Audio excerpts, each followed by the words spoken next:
Podcastul Neascultătorii este susținut de Banca Transilvania și BT Talks.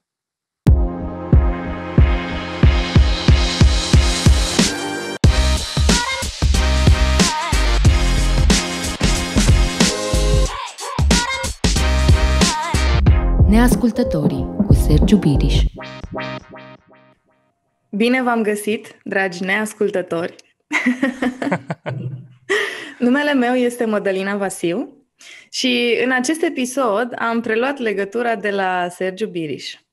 Mai precis, am făcut asta pentru că Sergiu Biriș este astăzi invitatul meu. Bine ai venit, Sergiu! Mulțumesc pentru invitație, Mădălina! Cât de ciudat e pe o scară de la 1 la 10 ca neascultătorii să-l aibă invitat pe creatorul neascultătorii. 12. Mă bucur că ești sincer. E un vis împlinit. Bun asta. Uite, am făcut acest schimb pentru că mi-am dorit să vorbim despre o lansare ce a avut loc de curând a unui proiect de-al tău, la care proiect am avut șansa să lucrez alături de tine. Și pentru că neascultătorii tăi sunt obișnuiți cu tine aici în podcast, am considerat că ăsta e locul potrivit să te iau la întrebări și, așa cum ți-am zis și înainte să ne apucăm de înregistrat, să creez un context în care să fii așa de sincer și autentic, cum ești pe WhatsApp când vorbim, să facem lucrurile să se întâmple. Ok, I'll do my best. Ai emoții? Da, pe bune, deci prima dată când... Da, gata, mai ales că nu știu ce întrebări o să-mi pui, că nu ne-am înțeles înainte, așa că this is gonna be interesting. Păi tocmai de asta am ales să nu ți le spun înainte, ca să nu pregătim răspunsuri. Adică am lucrat destul la copywriting, am lucrat destul la postările din social media, we've done that. Acum e momentul să fie super raw. Gata, îs pregătit. Let's do it. Încep cu o întrebare care cred că e potrivită acum, pentru că în ultimele luni s-au întâmplat destul în viața ta. Zi-mi ce mai faci. Acum bine, pentru că într-adevăr de foarte multe luni lucrez la proiectul ăsta, la startup de succes și it's been crazy pentru că pe de o parte am lucrat la acest proiect, care e mai mult e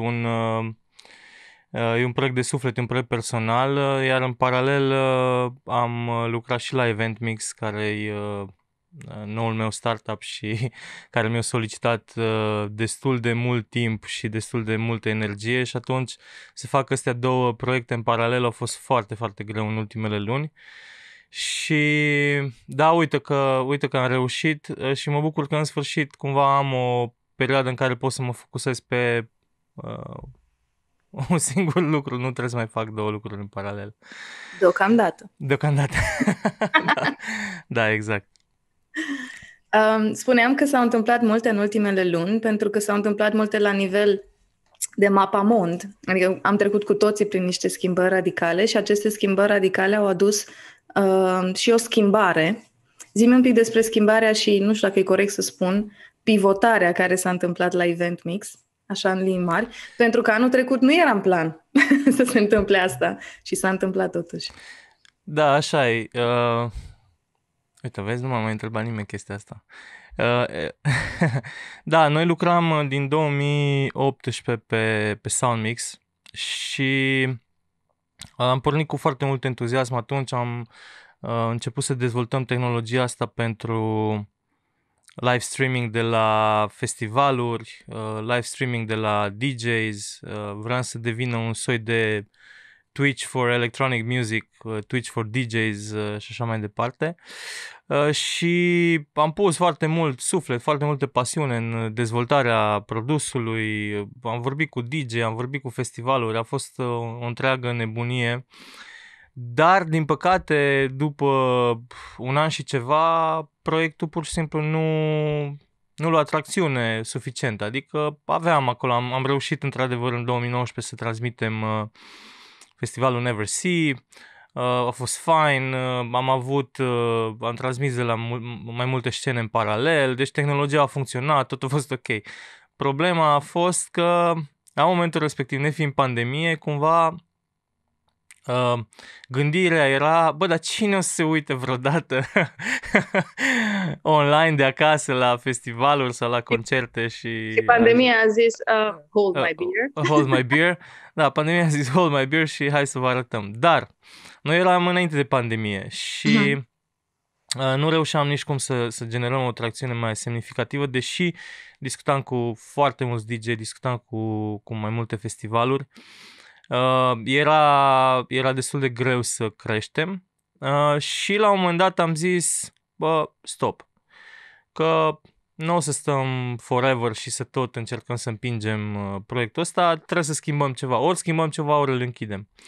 Și la undeva prin octombrie 2019 am decis că e momentul să-l punem pe pauză și să vedem, să regândim și să vedem ce se întâmplă. Iar în momentul în care a izbucnit cu adevărat pandemia și a venit cu lockdown și așa mai departe, ne-am dat seama că de fapt am dezvoltat ceva super valuable. aveam tehnologie de live streaming de la orice event până la urmă și că exista o oportunitate super mare să transformăm acest proiect într-un proiect mult mai mare și să-l adresăm către o audiență mult mai mare. Și în momentul respectiv am vorbit cu investitorii, aveam câțiva investitori deja intrați în Soundmix și le-am propus să pivotăm complet business-ul de la Soundmix la un nou proiect.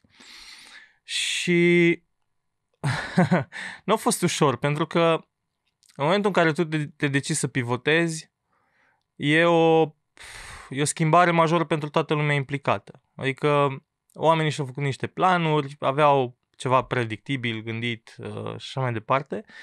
Și tu vii și zici, eu vreau să schimb complet tot. Ce ați știut până acum nu o să mai existe și facem altceva. Și felul în care am făcut-o, am pornit pur și simplu cu investitorii prima dată, cu investitorii din Soundmix și am făcut un video pe care încă l-am și l-am revizitat zilele trecute. Am făcut un video cu un mock-up, am desenat noul produs, uite, asta avem acum, îl transform în asta și ăsta o să fie business model-ul și așa o să funcționeze.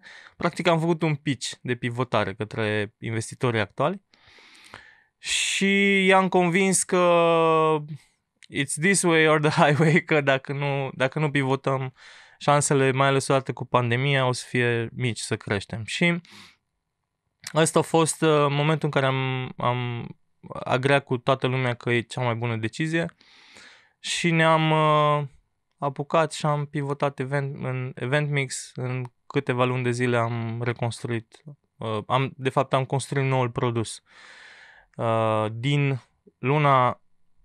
Din aprilie-mai anul trecut, 2020, până în septembrie când ne-am dat drumul în private beta. Deci am lucrat foarte, foarte intens și la EventMix. Cum te-ai gândit tu așa, la începutul lui 2020, cu un proiect în care ai investit timp, energie, bani, oameni, relații, să zici, cred că e momentul potrivit să-mi iau eu un proiect personal care e complet nou, e ceva ce nu poți să deleg nimănui, că n-avea cine să filmeze cursul în afară de tine. Nici cine să scrie, da. Da. Care a fost, și te invit acum, și că îmi place să zic, să-ți faci gândirea vizibilă despre cum ai luat decizia că e potrivit să faci acest curs, să creezi startup de succes? Au fost mai multe motive în spate și cumva au fost o combinație de factori. Eu îmi doream de foarte mult timp să fac ceva în zona de educație antreprenorială, în primul rând.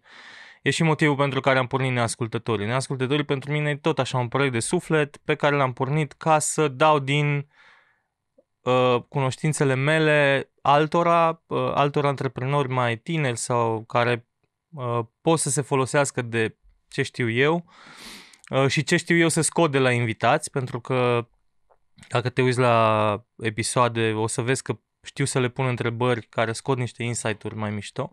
Deci cumva am avut tot timpul partea asta de dorință de a merge în zona de educație antreprenorială.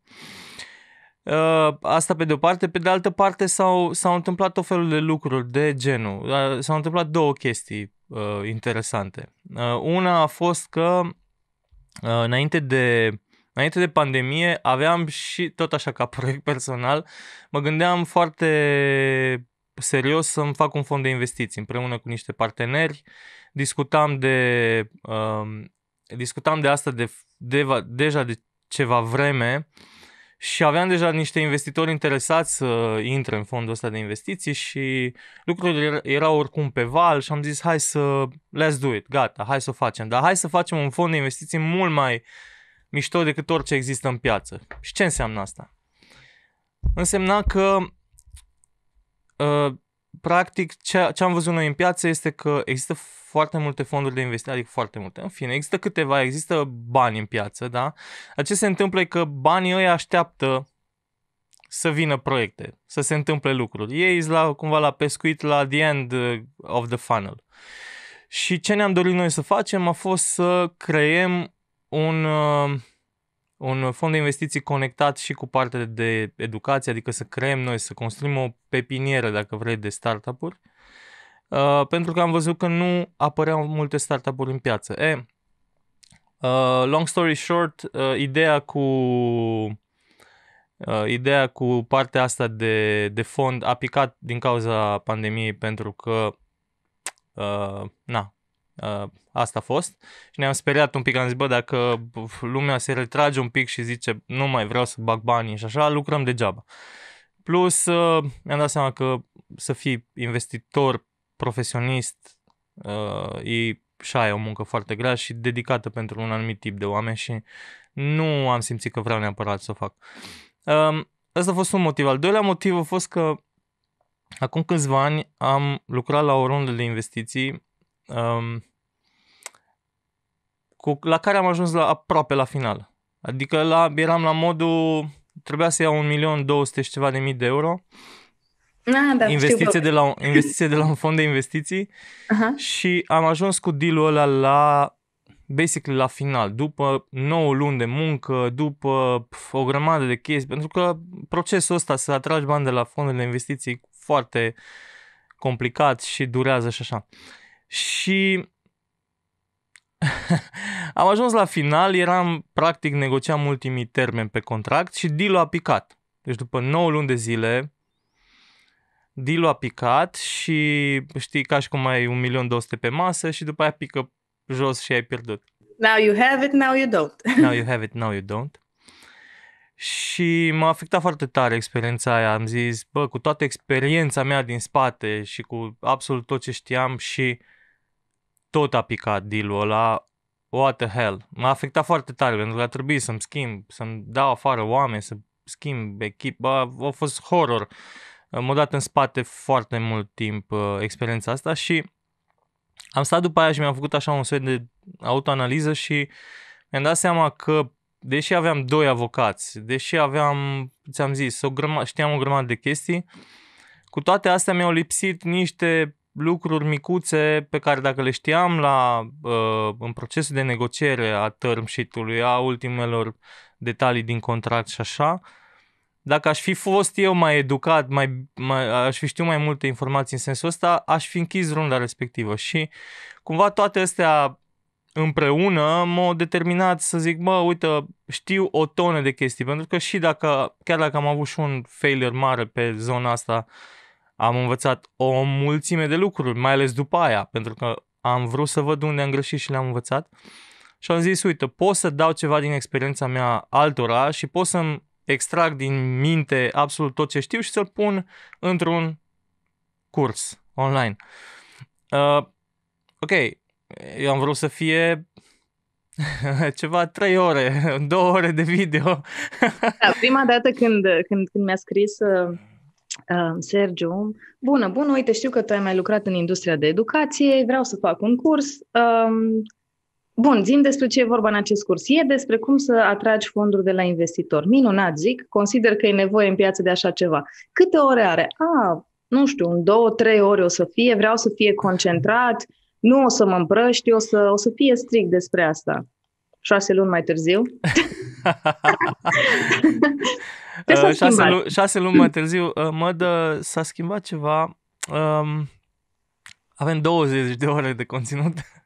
Și nu mai este un curs, este un fel de colecție de capitole, care fiecare capitol în sine este un curs. Da, și în mintea mea era, ăsta e anul în care Sergiu va pivota tot? Adică, zi-mi, de ce la început ai considerat că ar fi 2-3 ore și ar fi suficient și apoi ce s-a schimbat? La început, la fel ca în orice proiect, supraestimezi și subestimezi niște lucruri. Și la fel cred că am făcut și eu. Inițial am zis, știi, pot să vorbesc despre un anumit subiect, pot să vorbesc despre ce surse de finanțare ai tu la dispoziție sau cum să te duci să te întâlnești cu investitorii și cum să-i faci interesați. Dar mi-am dat seama că degeaba te duci tu să vorbești cu investitorii dacă tu nu ai un startup bun. Adică o să vină lumea și să ia cursul și o să zică, eu am venit să mă înveț cum să atrag bani de la investitori, asta vreau să învăț. Și m-am dus și am vorbit cu 3 investitori și au zis că nu investesc. Ok. Deci cursul tău nu-i bun.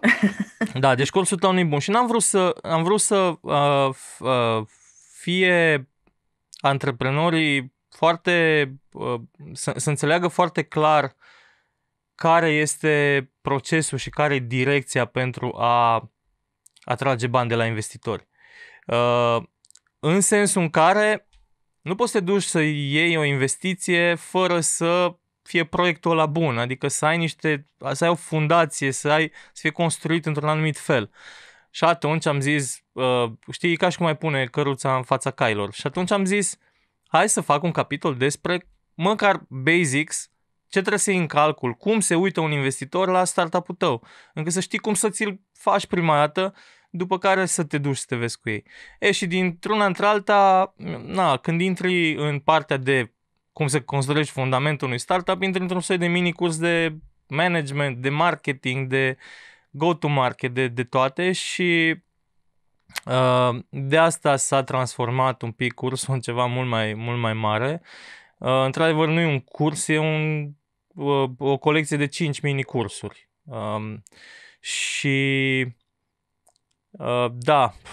de asta am ajuns acolo. Dar cred că am luat decizia bună și chiar dacă a durat mai mult și chiar dacă a trebuit să lucrez, adică hai să ne înțelegem ce înseamnă, de ce zic că durează mult să construiești un astfel de proiect. În primul rând, eu am vrut să extrag din toată experiența mea lucruri. Adică n-am vrut să vorbesc eu nu vorbesc din cărți. Eu am vrut să vorbesc din experiența mea și am trecut prin toți pașii ăștia, eu i-am trecut pe toți. Am trecut prin fiecare fază, pornit de la 0 proiecte până la final. Și nu odată. Și ca să extragi ce ai tu în cap și să poți să poți să descrii, să poți să povestești, încât să învețe cineva din experiența ta, e un pic de știință în spate și o trebuie să învăț eu cum să fac asta, după care să scriu conținutul, după care să filmez conținutul, după care să editez conținutul, după care să creez exerciții, materiale și așa mai departe și atunci s-a transformat într-un dita mai proiectul.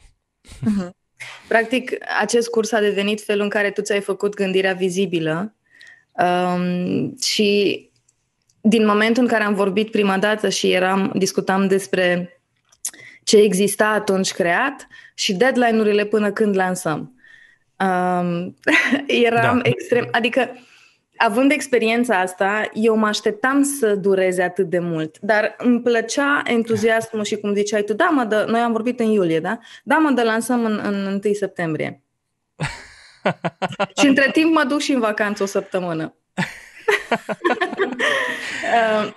Eu mă bucur că ai trecut prin procesul ăsta și în momentul în care am mai contactat prima dată, reacția mea a fost: e minunat că oameni care sunt buni la ce fac, care au experiență și rezultate, se gândesc să intre în educație. Evident, sunt părtinitoare pentru că eu am funcționat și lucrez în industria de educație, îmi place, e parte din valorile mele.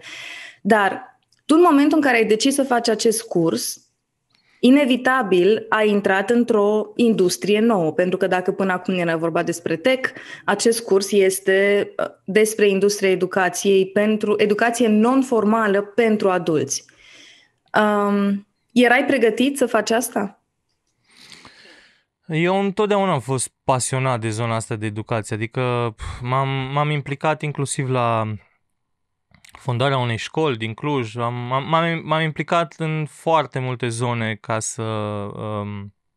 și ți-am zis, și neascultătorii, tot de asta l-am pornit, pentru că l-am văzut ca o formă de giving back to the community, de a ajuta la educația antreprenorilor și așa mai departe. Să știi că nici nu m-am gândit neapărat la vai, ce o să fie, cum o să fie, cum o să fie perceput. Eu pur și simplu am zis, am toată informația asta care cu siguranță e valoroasă, va fi super valuable pentru cineva.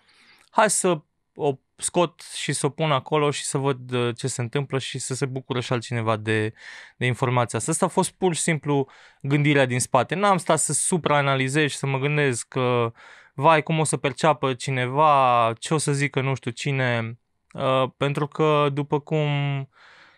după cum ai văzut și tu, există în piață, să zic, sau așa, există foarte multe cursuri făcute de oameni care n-au nicio treabă, pur și simplu scammer și vin și îți iau banii și nu te învață absolut nimic și tu ai plătit pentru povești generaliste, așa, plătești bani și nu înveți nimic.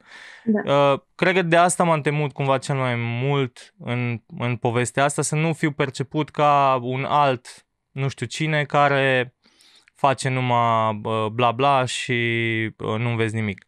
Da, mi-am asumat chestia asta pentru că până la urmă contează foarte mult ce impact ai și ce feedback primești de la cursanți și îți zic, ai văzut și tu, am primit feedback, am fost piele de găină când îmi scriu că au fost care mi-au scris că după o lecție, după o zi, 2-3 au și aplicat niște chestii și că super, super happy. Deci,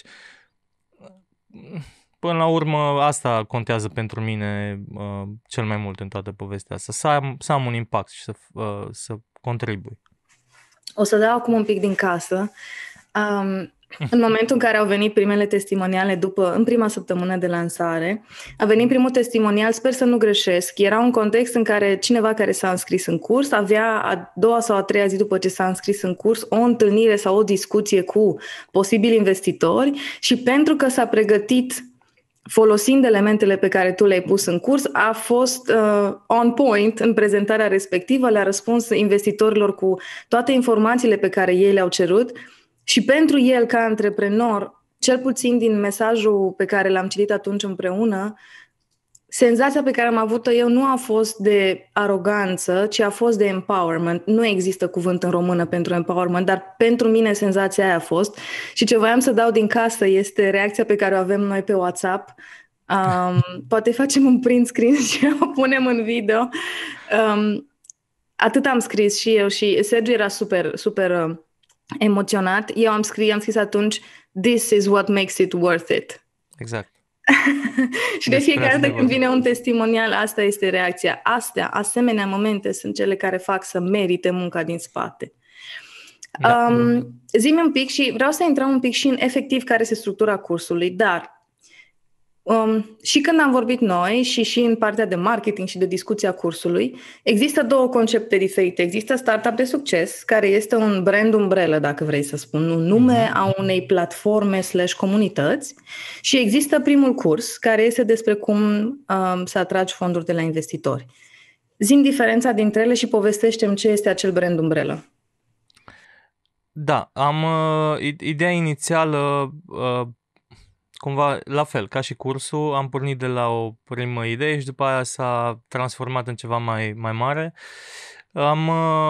Prima dată am vrut să fac un singur un singur curs, după care mi-am dat seama că de fapt s-ar putea să fie nevoie de mai multe, mult mai mult conținut și ăla a fost momentul în care am zis hai să fac un brand umbrelă, pentru că am văzut afară există masterclass.com, există foarte multe platforme care au mers pe direcția asta și am zis hai să nu mă limitez, să nu fac un brand pentru un curs, hai să fac un brand care poate la un moment dat să crească și să aducă mai multe cursuri. În viitor eu acum așa-l văd, Startup de Succes va avea parteneri, va avea alți trainer care să vină cu cursul lor pe platformă și împreună toate cursurile care vor exista pe platformă, tot conținutul să ducă exact la ideea de a-ți oferi ție ca antreprenor posibilitatea să construiești un startup de succes, să prin tot ce înveți să obții exact ce reprezintă brandul. Asta a fost ideea din spate și pur și simplu am dat posibilitatea de a crește în viitor. Și de ce primul curs? De exemplu, putea foarte bine ca primul curs să fie, de fapt, primul capitol din cursul de acum, adică fundamentele unui startup de succes. Da?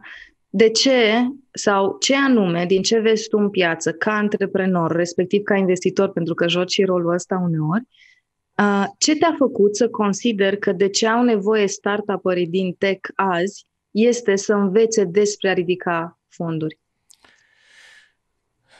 Good question, mă. Eu m-am pregătit. Te-ai pregătit, da, uite, ți-ai făcut temele, bravo.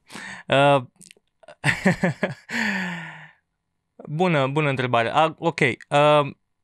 Ideea următoarea. Sunt foarte mulți antreprenori care se duc la investitori și am văzut de foarte multe ori cazul ăsta. Se duc nepregătiți, deși ei au super confidence acolo, o să rupe munți, mamă ce idee mișto avem, sigur obținem bani ca să o facem. Da. Și o abordare greșită, pentru că nimeni în ziua de azi nu mai investește în idei, doar în idei. Idei avem toți, dar la sfârșitul zilei cum le execuți și contează foarte multe alte detalii. Și tocmai asta n-am vrut să fac. Da, puteam să fac un curs separat, fundamentele unui startup de succes, și după aia îl termin pe ăla și le iei pe celălalt și așa mai departe, dar am vrut să evit cazul în care ajungem la aceeași chestie, că o să vină antreprenori care n-au făcut primul curs sau care au zis hai că aia o știu deja și mă duc direct la investitori și o să piardă timp, o să piardă ani de zile. Adică gândește că eu tot ce am învățat în 15 ani de zile de e ca și cum ai juca Mario și tot încerci o schemă, mai dai 2 pași înapoi, după aia înveți unde sunt capcanele și știi să le ocolești. Asta am făcut în foarte mulți ani. Și cumva ce ofer eu prin povestea asta e shortcut-ul. Ai pur și simplu posibilitatea să înveți din experiența altcuiva și tu să nu mai stai ani de zile să îți spargi capul și să nu înțelegi de ce nu îți răspund ție la mail investitorii sau de ce nu a funcționat strategia pe care tu ai aplicat atunci când ai mers spre ei. Și de asta am vrut să comprim totul într-un singur curs. La un moment dat și da, am pornit cumva cu, între ghilimele, produsul premium, știi? Am pornit cu ultimul nivel. High-end-ul, exact, cu high-end product-ul și după aia, în timp, probabil o să mai venim cu cursuri pentru, poate, zona mai de început sau inclusiv de la cum să găsești o idee pe care să merite să te focusezi. Uh-huh. Ai pus totul într-un curs. Hai să vorbim despre ce cuprinde acest curs, prim curs din Startup de Succes, care este cum să atragi bani de la investitori. Și citesc acum de pe site. După mai multe exituri, din care unul de $500 de milioane către Facebook și investiții de milioane pentru startup-urile mele, îți prezint cursul Cum să atragi bani de la investitori. Îți ofer tot ce am învățat în 15 ani de antreprenoriat și investiții în startup-uri din tehnologie, încât să-ți fie ușor să atragi bani de la investitori și să ajungi mai repede la succes. Fain am scris. Da, frumos. O să vorbim și despre o secțiune care, sincer, și tu știi asta, când am vorbit prima dată, mie mi-au atras atenția foarte tare bonusurile pe care le-ai pus acolo, dar înainte de bonusuri avem 5 capitole. Zi-mi ce vorbești în, de exemplu, capitolul 1, fundamentele unui startup construit bine, și vreau să înțeleg și gândirea din spate, pentru că îmi închipui că în momentul în care ai început să scrii cursul, tu te-ai gândit la momente în care faptul că tu ai avut puse fundamentele bine ți-au adus un avantaj. Îți amintești sau poți să-mi dai un exemplu de asemenea moment? Da, tot timpul mă lovesc de momentele astea. Tocmai asta e chestia, că în momentul în care construiești ceva de la zero, te vei lovi de aceste momente inevitabile. Adică în acest prim capitol, în fundamentele unui startup de succes, așa i-am zis, te vei lovi de ce înseamnă să-ți construiești o echipă bună, ce trebuie să aibă acea echipă sau cum să construiești un produs, ce criterii să iei în calcul când îți construiești produsul, apoi cum te uiți la piață și cum te uiți la competiție și cum te diferențiezi. Părțile astea cu concurența, diferențierea sunt foarte, foarte importante. Foarte mulți antreprenori, m-am întâlnit cu mulți antreprenori care mi-au piciuit proiectul lor și au zis, și zic, și cine e concurența voastră? Pe n-avem. Cum n-aveți concurență? Speranță zici povestea. N-avem concurență. Păi cum n-aveți concurență? Păi n-avem. Și stai și iau telefonul, știi, și dau în Google și zic, ce faceți voi? Nu știu ce, ai căutat și ai găsit 3 alte proiecte care fac fix același lucru sau aproape același lucru sau pentru care ce faci tu ar putea fi un simplu feature sau, mai rău, tu vrei să înlocuiești un mod de lucru cu care oamenii sunt obișnuiți. Poate pentru ei e suficient să lucreze cu Excel, nu au nevoie de database-ul tău care face nu știu ce și nu știu cum. Și toate astea se traduc în timp pierdut, frustrare, oameni pe care ai convins să lucreze cu tine și după aia zic, mersi frumos, mă duc spre altceva. Și atunci am vrut să trec prin toate etapele astea prin care trece un startup și să discut despre lucrurile la care trebuie să fii atent. Ok, mi-am pus în primul capitol cumva pălăria de investitor și am zis, uite, eu ca investitor, când vorbesc de concurență, când vorbesc de echipă, când vorbesc de market size, când vorbesc de market timing, la asta mă uit. Când vorbesc de market timing, o să te întreb de ce acum? De ce startup-ul tău trebuie să fie acum în piață și nu peste 2 ani? De ce n-a fost acum 2 ani? Și așa mai departe. Care e strategia ta de exit? Și bineînțeles, discut de care ar fi cumva răspunsurile, cum ar trebui să faci tu încât să ai... Cum tu ca investitor să auzi, sau ce te aștepți să auzi de la un antreprenor ca să-ți dea încredere că da, poate fi, sau că merită să investești acolo? Exact. Și nu doar să aud, dar vreau să văd concret că ai implementat. Și atunci aici va necesita un pic de...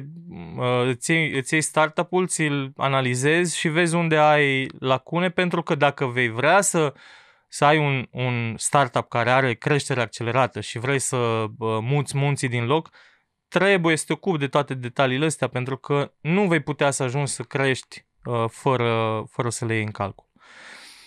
Deci ăsta este primul capitol. Al doilea este de fapt despre... În al doilea capitol ai descris de fapt un proces da. Pentru a atrage investiții. Da, este pregătirea pentru a atrage investitori. Așa de asta mi se pare că e o chestie pe care... Eu nu sunt de mult în industria tech, tu știi asta, dar mi se pare că nu se discută suficient despre faptul că este un proces și că, exact cum am scris și în site, un proces are etape. În momentul în care încerci să arzi etape, să sari peste etape, e momentul în care undeva, cândva, se va întoarce și îți va face rău faptul că ai încercat să arzi etape. Ce ai pus în acest modul ca să le oferi celor care intră în curs informațiile în așa fel încât să înțeleagă care sunt etapele, de ce contează fiecare și mai ales cum și când e potrivit să le parcurgă.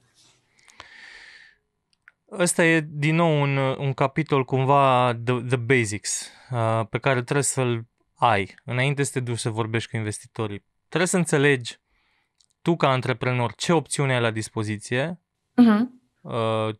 de finanțare. Trecem prin toate, pe de o parte. Pe de altă parte, discutăm în mare detaliu despre etapa, investitorul potrivit pentru etapa la care te afli tu. Exact. Adică, cum ziceam adineauri, nu poți să te duci când ești la stadiu de idee, să te duci să iei bani de la un VC, decât în foarte, foarte rare cazuri. Trebuie să fii antreprenor cu previous experience și trecut prin exit-uri și așa mai departe. Nu o să faci cursul ăsta dacă ești acolo. Și există pentru fiecare etapă a startup-ului tău, există un investitor, o sursă de finanțare potrivită. Și atunci îi învăț care e cea mai bună sursă pe care să se focuseze în etapa în care sunt, pentru că altfel pierzi timp, pierzi bani și așa mai departe. Pe lângă asta și pe lângă discuția despre ce e un angel investor, ce e un crowdfunding platform, ce e și așa mai departe, intru în toate formele de investitori pe care le poți găsi, vorbesc în foarte mare detaliu despre cum funcționează un fond de venture capital. Pentru că la finalul poveștii, de fapt înainte de începutul poveștii, vei ajunge să vrei să iei bani de la un fond de investiții de tip venture capital care poate să vină cu o sumă mare încât să-ți dea bani de accelerare. Dar foarte puțini antreprenori înțeleg cum gândesc acești investitori și ei sunt investitori profesioniști. Asta fac în fiecare zi, it's their full-time job.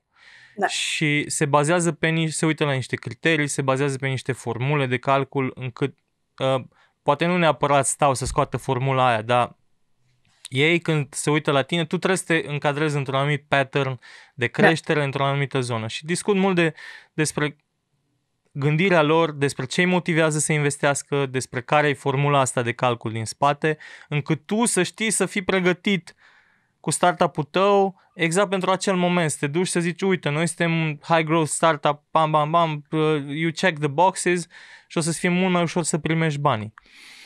Deci de-aia zic, e din nou un capitol cumva with the basics, al doilea. Al treilea este despre cum să găsești și să întâlnești investitori, unde îi găsești, cum dai de ei, cum trimiți un mail încât să chiar îți răspundă la mail, ce atașezi în mailul ăla, ce nu spui în mailul ăla, cu exemple concrete, adică îți dau vorba aia, n-aș zice mură în gură, dar poți să dai copy-paste și să folosești niște formule. Și ce mi s-a părut interesant când am vorbit de capitolul ăsta? Tu mi-ai zis așa, capitolul 3 va fi despre unde îi găsești și cum să contactezi investitori. Și mintea mea era, investitorii spun că ei au bani și că ei ar investi, dar n-au idei. Oamenii din startup world zic, noi am vrea bani, dar n-avem de unde să-i cerem.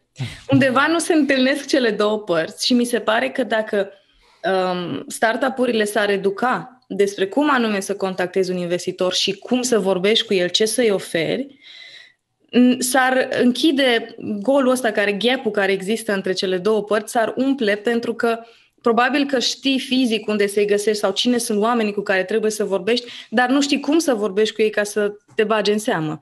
Pentru că și tu ai scris asta într-una dintre postările de pe social media, dacă mergi o dată de 2 ori în fața unui investitor și nu iese și nu te prezinți cum ar trebui să te prezinți, numele tău va fi impactat de asta. Adică în lumea investitorilor se întreabă oamenii între ei despre tu ce știi despre cutare.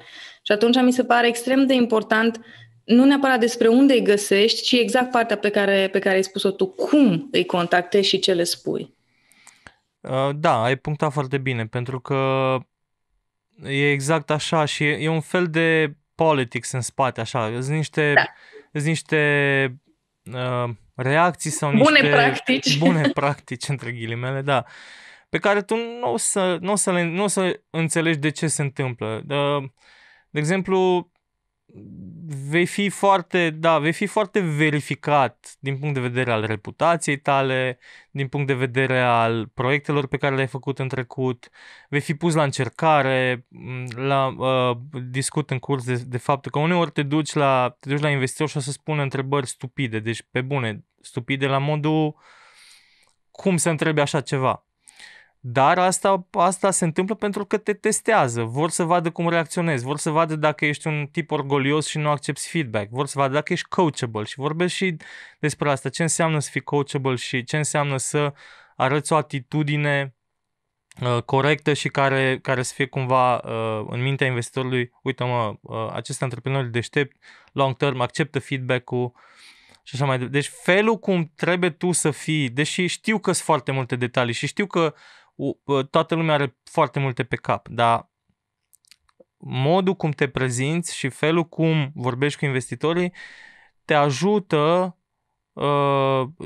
long term și nu există o a doua șansă să faci o primă impresie. Deci trebuie să fii on top of your game și să te comporți într-un anumit fel. Vorbesc iar despre faptul că unii antreprenori sunt foarte grăbiți, vor să trimită tot din prima, să investitorul ăla să știe tot. It's not how it happens. Tu nu aia trebuie să faci, nu trebuie să-i trimiți tot din prima. Tu trebuie să-l convingi pe investitor să vrea să mai aibă o întâlnire cu tine, tu să poți să-l convingi în timp, pentru că nimeni în lumea asta nu o să investească din prima întâlnire. Nu știu pe nimeni până acum încât să fi zis, să te vadă prima dată și zic, mamă, Mădălina, ce proiect mișto, unde trimit banii? Never, nu se întâmplă așa. Și atunci, în acest al treilea capitol, despic firul în 4 pe subiectul ăsta, încât toată ideea din spate e să-ți crești șansele să ajungi la un rezultat pozitiv. Tu poți, bineînțeles, să te duci să faci ce vrei, la fel cum am zis. O să înveți în timp. Nu o să-ți răspundă 2 săptămâni la mail, după aia o să zic că da, e foarte interesant proiectul, sună-ne când mai ai traction. Da. Ăla e un nu, ăla e un refuz. Trebuie să știi cum să-l iei, trebuie să știi cum... Vorbesc inclusiv de asta, cum să gestionezi un refuz și cum poți să înveți din acele refuzuri. Refuzurile sunt super importante. Da. Tu poți să înveți din refuzuri și să le iei poți să iei acele refuzuri și să-ți construiești startup-ul mai bine. Arăt exemplu concret, deci scot în curs telefonul și arăt un exemplu de refuz pe care l-am primit și cum am folosit de acel refuz încât să învăț ce am făcut greșit ca să pot să merg mai departe data viitoare și să am un speech mai bun, un pitch mai bun. Deci ăsta e 4 în 3. În 3. Ăsta era 3. Da. Vreau să aud părerea ta și după aia zic dacă mi iese ce am vrut să fac. Dar răspundem numai cu da și nu la întrebarea asta, ok? Încerc. E de ajuns să fii un extrem de bun și șarmant vânzător ca să ridici bani de la investitori? Nu. Mulțumesc. Voiam să demontez un mit. Pentru că am avut oportunitatea în perioada asta scurtă de când activez în tech să vorbesc cu oameni care sunt buni la ce fac, dar care în momentul în care prezintă ce au de prezentat, se activează un vânzător în ei care te ia așa cumva prin învăluire și îți vând o viziune, o chestie. Și în mintea mea, eu sunt foarte pragmatică și în mintea mea era, n-are cum să-i dea cineva bani pe atât, trebuie să ceară numere. Eu sunt procedurală și sistematică, știi? Arată-mi un Excel, arată-mi un funnel, arată-mi ceva ca să înțeleg. Și voiam să văd părerea ta dacă este suficient să fii șarmant și foarte bun la sales ca să get the money sau e nevoie de un pic mai mult? Nu e suficient, dar e foarte important. Contează, exact. Contează mult pentru că și nu vreau să se înțeleagă greșit acest termen, în procesul ăsta de atragere de bani de la investitori, e un pic vorba și de manipulare, dar într-un sens pozitiv. Adică nu manipulezi, din punct de vedere etic, ești într-o direcție pozitivă. Vrei să îl faci pe acel investitor să perceapă faptul că tu ai potențial, că proiectul tău are potențial, pentru că investitorii în primul și în primul rând investesc în încredere, nu investesc în proiectul tău, nu investesc în... Se uită la tine și vor după toate întâlnirile alea să-și dea seama că da, mă, ăsta e... I would put my money on it, că acest antreprenor va face orice poate încât să facă să funcționeze. Și din punctul ăsta de vedere trebuie să fii un bun vânzător. E ceva ce mulți fondatori nu au. Sunt mulți fondatori tehnici, mai ales în România, suntem foarte buni oameni tehnici, suntem avem lacune mari pe zona de marketing, pe zona de sales și acolo e foarte mult de învățat, dar cu exercițiu oricine poate să facă și cu education poți să ajungi să convingi pe cineva și să fii foarte persuasiv. Dar ca să faci asta, îți trebuie un pitch și despre asta e capitolul următor din curs. Da, capitolul următor putea fi legat foarte bine de anterior, adică de cum să întâlnești investitori, cum să te întâlnești cu ei și ce să le zici, dar am vrut să dedic un capitol doar pitch-ului și doar ce înseamnă să construiești un pitch, ce înseamnă cum trebuie să arate, cum trebuie să fie structurat, cum să-l prezinți, adică prezentarea propriu-zisă și aici iar am despicat firul în 4 pe zona asta de pitch, pentru că la fel de bine, știi, investitorii au niște pattern-uri. Da. Am văzut un studiu în care zice că un investitor se uită pe un pitch deck 3 minute jumate. Păi dacă tu îmi trimiți un deck care are 30 de pagini și o tonă de text pe el și așa mai departe, șansele ca investitorul ăla să-ți răspundă sunt foarte mici. Și atunci și am văzut și eu am făcut. Deci tot ce zic aici, eu le-am greșit, deci I've done it, le-am greșit. Deci I'm not preaching. Eu zic că eu le-am făcut, I've been there, done that și am făcut greșelile astea și tocmai de asta discut despre ele. Și atunci explic ce înseamnă să construiești un pitch câștigător până la urmă, cum să arate, cum să fie structurat, cum să vorbești, cum să-l prezinți și nu numai că discut despre lucrurile astea, ci intru efectiv în analiza unor pitch deck-uri faimoase, intru în analiza unor video pitches faimoase, ne uităm pe ecran și comentez niște prezentări. Pe lângă asta mi-am pus inclusiv pitch-ul meu cu EventMix, l-am inclus în curs și mi l-am comentat eu că dacă tot mă laud vorba aia, l-am pus. Deși acum uitându-mă la el și am și zis că n-am fost neapărat cel mai happy cu acel pitch deck, dar am zis, uite, it's out in the open, hai să fim transparenți, uite, așa mi l-am făcut eu. Și am zis acolo de ce mi-au plăcut, de ce nu mi-au plăcut, ce am făcut eu. Ai îmbunătățit după ce ai filmat? L-am îmbunătățit după și am și uploadat versiunea îmbunătățită ca să o aibă la dispoziție. Iar mai apoi am inclusiv o lecție bonus, că toate capitolele astea au și niște lecții bonus. Am făcut o lecție bonus despre cum să câștigi o competiție de startup pitching. Adică eu am fost implicat în ultimii ani în Startup Avalanche, care e competiția de startup pitching de la Tech Sylvania. Am fost și moderatorul edițiilor, ultimele 2, dar am fost și implicat acolo ca mentor, ajutând echipele să-și construiască pitch-urile și am văzut niște chestii în backstage acolo, am văzut cum se întâmplă procesul ăsta și am putut să dau niște tips legat de cum poți face să câștigi o competiție de startup pitching și tot așa arătând concret, uite, am scos 4 videouri de la edițiile anterioare și le comentez, uite, ăsta a pornit de la asta și uite la ce a ajuns să poată să fac un pitch în 3 minute încât să convingă un investitor să investească. Deci ăsta este capitolul 4.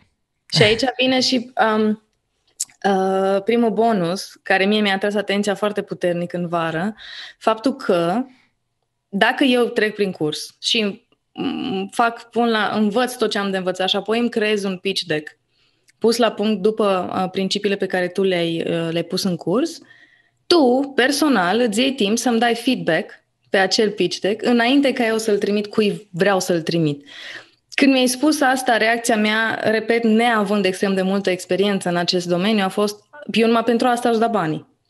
Adică dacă aș fi în stadiul în care am lucrat un an la un proiect și sunt pe punctul, m-a băgat în seamă un investitor și a zis avem întâlnire în 3 săptămâni, pregătește-te, fă un pitch ca lumea, eu aș plăti un consultant sau pe cineva cu experiență să-mi zică dacă am pus tot ce trebuie în acel pitch deck. Și când tu mi-ai spus că vrei să oferi asta ca bonus, reacția mea a fost, numai pentru asta merită să ai cursul să fii în startup de succes. De ce ai ales să faci asta? Am vrut să facem, am vrut să avem și ocazia de a, din mai multe motive. Am vrut să am ocazia și de a interacționa cu oamenii care trec prin curs și să pun un pic de presiune pe ei, aș zice eu, să văd că au aplicat ce am discutat acolo, pentru că presiunea e importantă, că dacă n-ai un pic de presiune, nu o să faci lucruri. Da. Pe de o parte, partea asta de presiune. Pe de altă parte, pur și simplu vreau să văd că au aplicat, vreau să-mi dau seama că ce am prezentat acolo e corect și ei au aplicat despre ce discutăm. Pe de altă parte, m-am gândit și la faptul că s-ar putea să pot să descoper eu proiecte foarte interesante și în care merită investite, tocmai prin procesul ăsta de send me your pitch. Și nu e numai pitch deck-ul, o să-mi trimită și prezentarea video. Deci am pus și pitch deck și prezentarea video, prezint-mi pitch-ul în 5 minute și o să le dau feedback încât să-l îmbunătățească. Deci cumva au fost mai multe aspecte aici.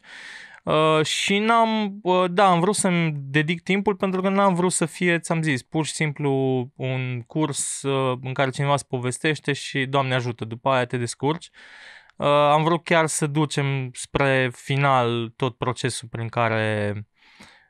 prin care trec cursanții și mai mult decât atât am și bonusul celălalt în care ne vedem o dată pe lună și facem un Zoom live cu cursanții în care pot să mai pună întrebări, pot să discute experiențele lor și așa mai departe. Deci cumva îmi doresc la sfârșit să chiar am un impact asupra startup-urilor lor. Am ajuns la ultimul capitol. Este un ghid pentru cum finalizezi o rundă de investiție. Și ce mi-a plăcut foarte mult este că și-am și ales să punem în site exact cum mi-ai explicat-o atunci. Mi-ai zis, dar eu obișnuiesc să zic că o rundă de investiții nu e finalizată până când nu ai bani în cont. Și apoi mi-ai povestit de întâmplarea de acum 2 ani în care tu ai pierdut exact pe ultima 100 de metri. Dincolo de experiența ta de atunci, cât de important este pentru un startup, pentru un antreprenor, pentru un founder, acest moment de final, această ultimă buclă sau, bine, poate că makes no sense întrebarea mea, dar mă refer, dacă ar fi să poți să pui procentual din tot procesul prin care treci, cât de important este să ai și pe această ultimă 100 de metri totul pus la punct? Asta, deci ultimul capitol este complet despre finalizarea unei runde de investiții și e un capitol mai tehnic. Da. E focusat pe detalii de genul cum să-ți evaluezi startup-ul, ce înseamnă valuation pre-money, post-money, ce înseamnă să lucrezi cu un board of advisors sau board of directors. E cumva din nou un capitol, aș zice eu, de bazele antreprenoriatului tech. Adică ar trebui să știi aceste detalii, cel puțin la nivel de basic information, pentru că dacă nu le știi, poți să te trezești că ajungi față în față cu investitori și ei vin cu tancul, pentru că ei sunt investitori profesioniști și asta fac toată ziua, și tu stai la masă cu un pistol de jucărie și ai impresia că jucați același joc. Da. Și it's not a fair game. Da. Aici am greșit atunci cu runda mea, că nu am fost stăpân pe niște termeni din term sheet, am lăsat pe altcineva să negocieze pentru mine, eu neînțelegând exact detaliile, și am ajuns la masă la final, trezindu-mă că stai un pic, că mie nu-mi convin termenii, și acolo s-a s-a întâmplat o ruptură și atunci am încercat să explic cât mai vorba aia pe românește toate detaliile de genul cum să te folosești de un stock options plan pentru că și ce înseamnă și cum te folosești de el și cum te poate ajuta atât în startup-ul tău, dar trebuie să te aștepți și că investitorii vor dori să ai un stock options plan și atunci trebuie să știi cum funcționează. Și e o chestie folosită foarte puțin de antreprenori din România. După aia, ce înseamnă, cum te diluezi în rundele de investiție, cum arată un cap table și după aia când primești o investiție, de ce ți se diluează ție acțiunile și cum poți să ajungi să-ți pierzi controlul din firmă dacă nu ești atent la niște lucruri. De exemplu, la tot fel de clauze de anti-dilution și detalii de genul ăsta pe care le pun investitorii. Și treptat intrăm inclusiv în contracte de vesting, cum funcționează ele, intrăm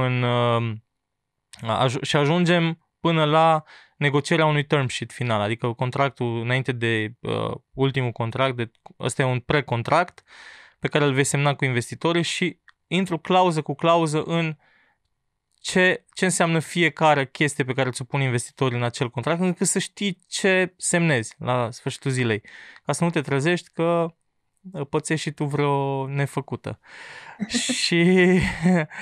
Și again, nu dau aceste sfaturi nu dau ca legal advice, pentru că nu sunt un avocat, nu sunt vreun jurist.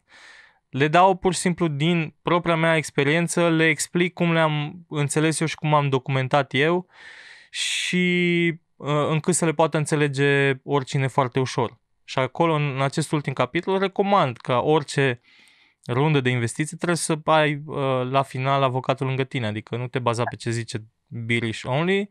Eu îți dau informațiile pe care tu trebuie să le știi când îți faci strategia cu avocatul.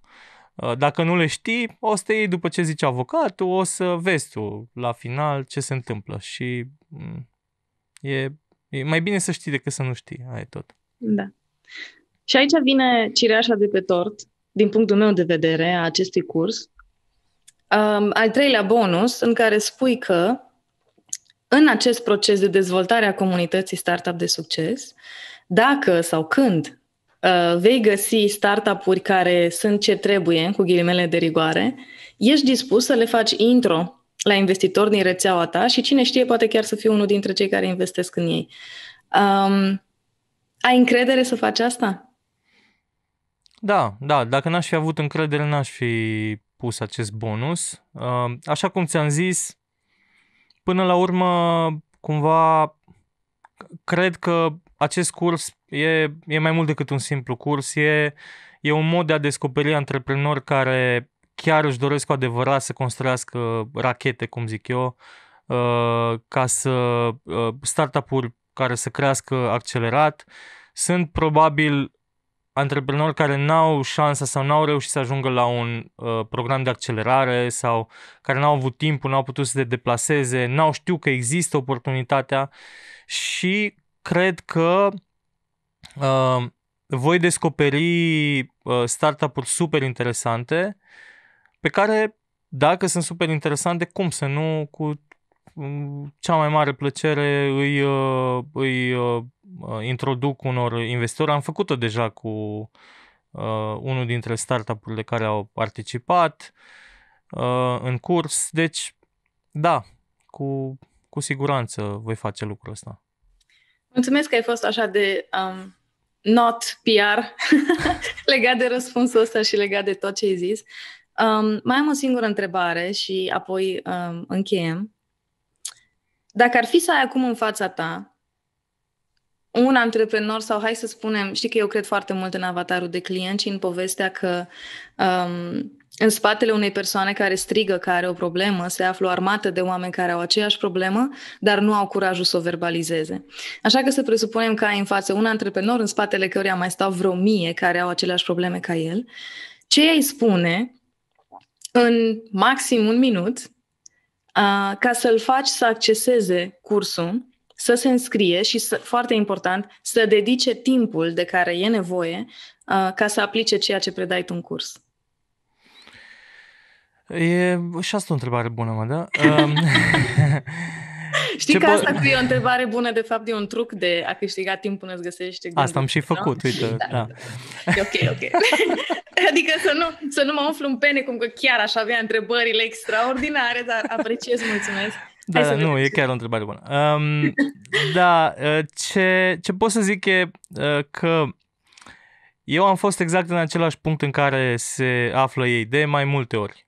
Am fost atât în punctul în care îmi doream să fac un proiect care să aibă succes și mă visam pe coperți de reviste și pe să ajung să am succesul ăla pe care mi-l tot imaginam și până la urmă am ajuns.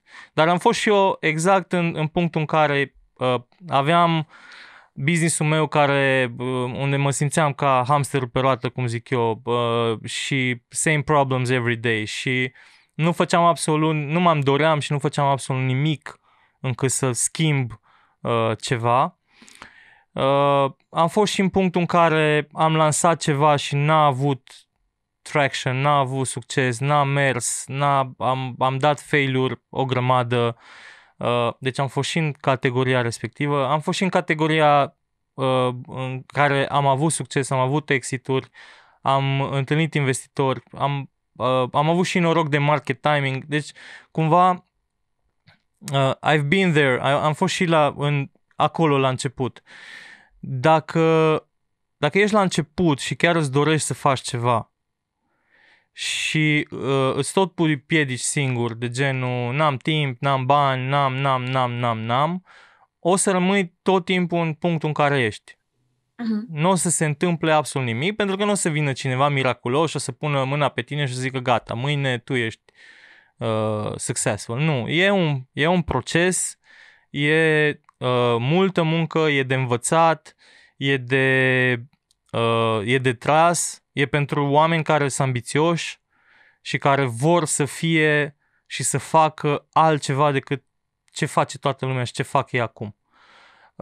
Dacă ei sunt în acea categorie în care vor să construiască rachete, nu lifestyle business, e ok să construiești lifestyle business, e ok să stai, nu știu, să-ți faci un business care îți aduce 1.000, 2.000, 3.000 de euro pe lună și pentru tine ăla e confortul, e perfect ok.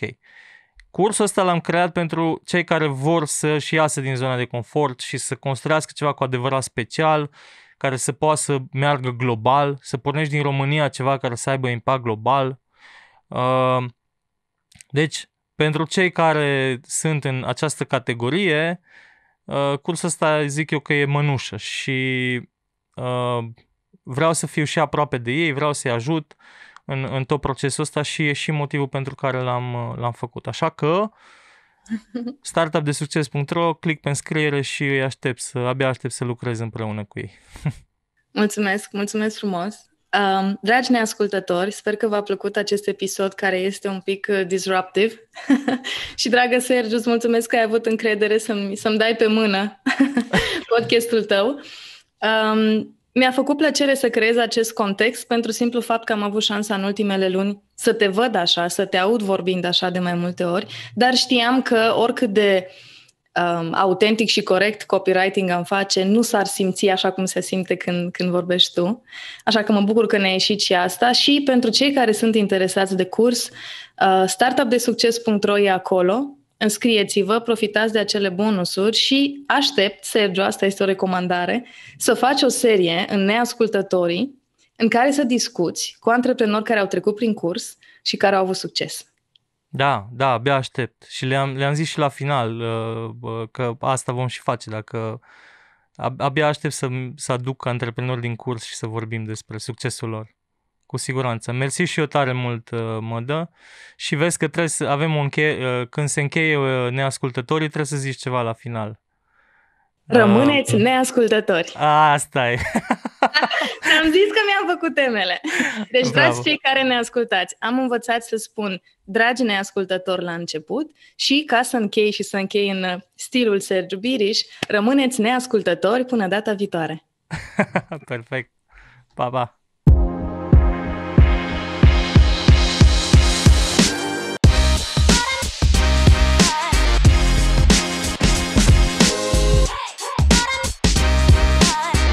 Neascultătorii cu Sergiu Biriș.